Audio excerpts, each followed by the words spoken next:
YouTube channel and press the bell icon to get the latest updates.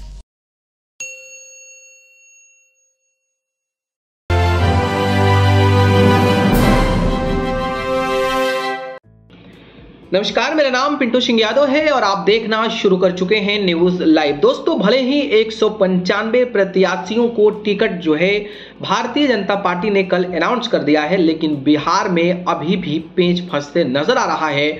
और बिहार में पेच फंसने की वजह कई सारी पार्टियां हैं जिसको लेकर लगातार बातें हो रही हैं। और चिराग पासवान और उपेंद्र कुशवाहा ने नरेंद्र मोदी को और नीतीश कुमार को एक टेंशन भी दे दिया है। पूरी जानकारी क्या है, चलिए मैं जानने का प्रयास करता हूं।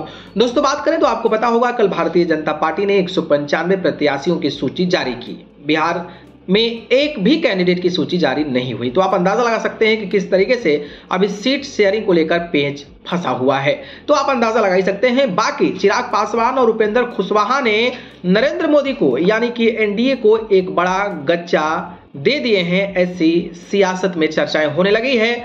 और वजह यह है कि कल प्रधानमंत्री नरेंद्र मोदी का बिहार दौरा था। औरंगाबाद में प्रधानमंत्री नरेंद्र मोदी गए थे, जहां पर विभिन्न योजनाओं का लोकार्पण और उद्घाटन कार्यक्रम किए। और इससे अंतर्गत जो है समस्तीपुर दरभंगा जिले के उन उपयोगी उत्तर एवं दक्षिण बिहार को जोड़ने वाली असम दरभंगा राजमार्ग का लोकार्पण भी किया। लेकिन बड़ी बात यह है कि इस जो लोकार्पण कार्यक्रम था उसमें नरेंद्र मोदी तो पहुंचे थे, नीतीश कुमार भी पहुंचे हुए थे। इसके अलावा दोनों भारतीय जनता पार्टी के डिप्टी सीएम, जिसमें कि सम्राट चौधरी की बात कर लें या फिर सिन्हा जी हैं उनकी बात कर लें, ये तमाम लोग पहुंचे हुए थे। लेकिन इंटरेस्टिंग दिलचस्प बात है कि कई सांसदों के अलावा जो पार्टी के प्रमुख हैं, जो एनडीए अलायंस का हिस्सा है बिहार में, जीतन राम मांझी भी पहुंचे हुए थे।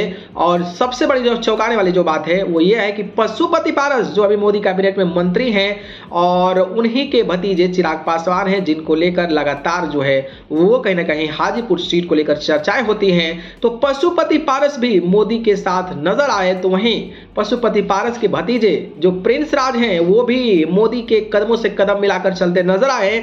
लेकिन इस रैली से चिराग पासवान नदारद रहे। चिराग पासवान के अलावा उपेंद्र कुशवाहा भी नदारद रहे, जिसके बाद सियासी गलियारों में चर्चा होने लगी है कि क्या उपेंद्र कुशवाहा चिराग पासवान के साथ एनडीए में सब कुछ ठीक नहीं है, या फिर दबाव बनाने के लिए इस तरीके की राजनीति चिराग पासवान और उपेंद्र कुशवाहा कर रहे हैं। तो एक बड़ी खबर थी। बाकी आपको क्या लगता है? प्रधानमंत्री का कार्यक्रम, तमाम दलों के नेताओं का पहुंचना और वहां पर चिराग पासवान और उपेंद्र कुशवाहा का ना पहुंचना, यह सियासी तौर पर किस तरीके का संकेत देता है और 2024 का किस तरीके से रुख मोड़ने की तैयारी कर रहा है, ये आप सभी हमें कमेंट बॉक्स में जरूर बताइएगा। धन्यवाद।